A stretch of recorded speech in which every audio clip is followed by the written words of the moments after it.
జగన్ చుట్టూ ఉచ్చు బిగుస్తోంది. భారీ స్కామ్ లో ఇప్పటికే పలువురు నేను ఇలా బుక్ అయిపోతాను కల్లో కూడా అనుకోలేదు.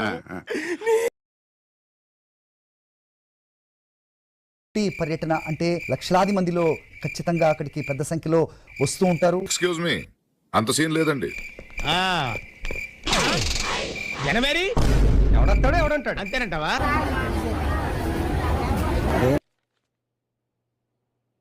దేనికొచ్చారమ్మా ఇదంతా? జగన్ వస్తాను. మనం అంటే అంత లైకింగ్, మరి లైకింగ్ తలకాయ. స్టీల్ ప్లాంట్ కి సంబంధించిన వాళ్ళు కాదు కదా మీరు.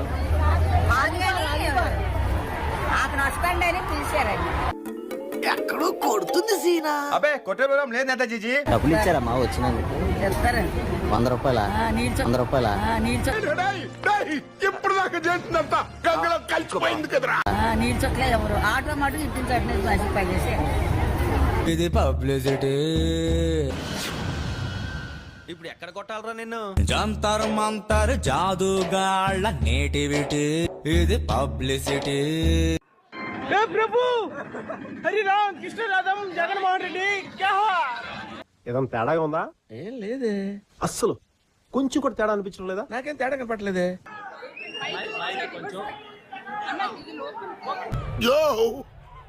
చూసుకోబల్లా అందరి ముందు పరిగిపోయిందిగా, ఇంకెలా తలెత్తుకుంటాం? వీళ్ళు స్పందిస్తా ఉన్న తీరు చాలా బ్రహ్మాండంగా మాట్లాడుతున్నాను అనుకుంటున్నాడు. నిజంగా నిజంగా అమానవికంగా ఉంది. ఏమయ్యా నాకు అర్థం కాలేదు. నోరు తిరుగుతుందా నీకు? దేశం అంతా తిరుగుతున్నావు, నోరు మాత్రం తిరగదు.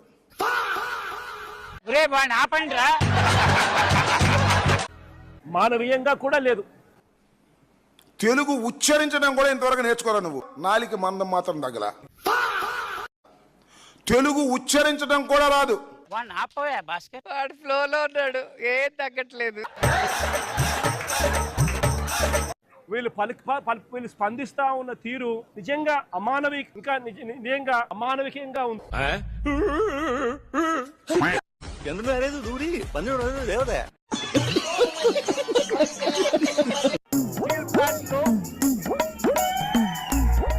కార్మికులు ఎలా బ్రతుకుతా ఉన్నారు? ఏంట్రా వాడి మొహం చూస్తున్నావు? కార్మికులకు మంచి జరుగుతా ఉందా లేదా అన్నది ప్రతి ఒక్కరు కూడా ఆలోచన చేయాల్సిన అవసరం.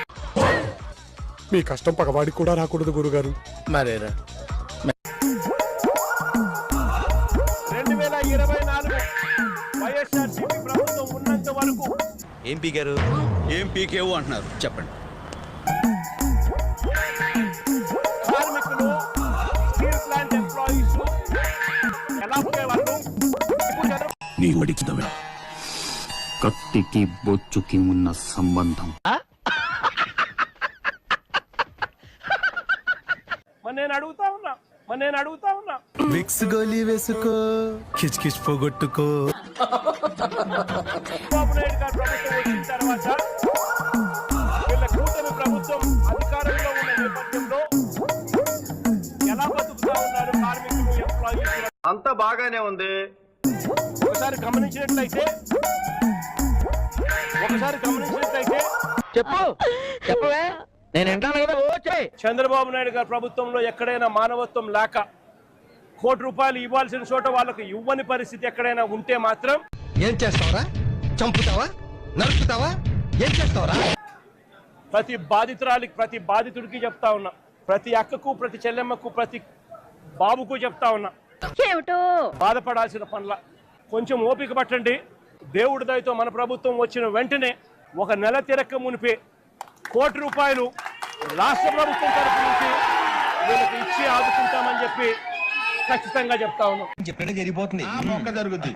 అవన్నీ నమ్మే ఉంటే నీ ఫేస్ లాగే నువ్వు ఏదో కన్నాలేసుకు బతకాల్సి వస్తుందిరా.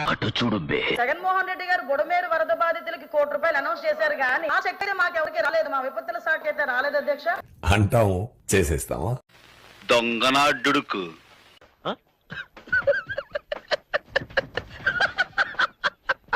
₹0 అంటే రూపాయి కూడా ఇవ్వడం లేదు. మరి నేను అడుగుతా ఉన్నా, 0.72 crores ఇంకొకటి నువ్వు ఇచ్చేదేందయ్యా బోడీ అని అడుగుతా ఉన్నా. నీకు సిగ్గు, శరం, బుద్ధి, కోటి రూపాయలు ఇస్తారు కానీ సరైన తర్వాత ఎవరు మా దగ్గరికి రాలేదు, ఇలా మమ్మల్ని ఓదార్చిన వాళ్ళు లేరు. ఎటువంటి సాయం కూడా అధికారులు కానీ కంపెనీ వారు కానీ తీసుకోవాలి. ఇప్పుడు ఎక్కడ కొట్టాలరా నిన్ను? కొట్టకుండా పని అయ్యే మార్గం లేదా? ఎట్టి పరిస్థితుల్లోనూ స్టీల్ ప్లాంట్ ను ప్రైవేటైజ్ చేయడం అన్నది అన్యాయము, చేయొద్దండి అని చెబుతూ ఏ రకంగా ఈ ప్లాంట్ ఒప్పగా నిలబెడతాము, ఏ రకమైన మార్పులు చేర్పులు చేయగలిగితే ఈ ప్లాంట్ సమానంగా నడిచే పరిస్థితి ఉంది అని చెప్పి ఒకసారి ఫేస్ టర్నింగ్ ఇచ్చుకోండి. విశాఖపట్నంలో ఉన్న స్టీల్ ప్లాంట్ ని తీసేసి అక్కడ క్యాపిటల్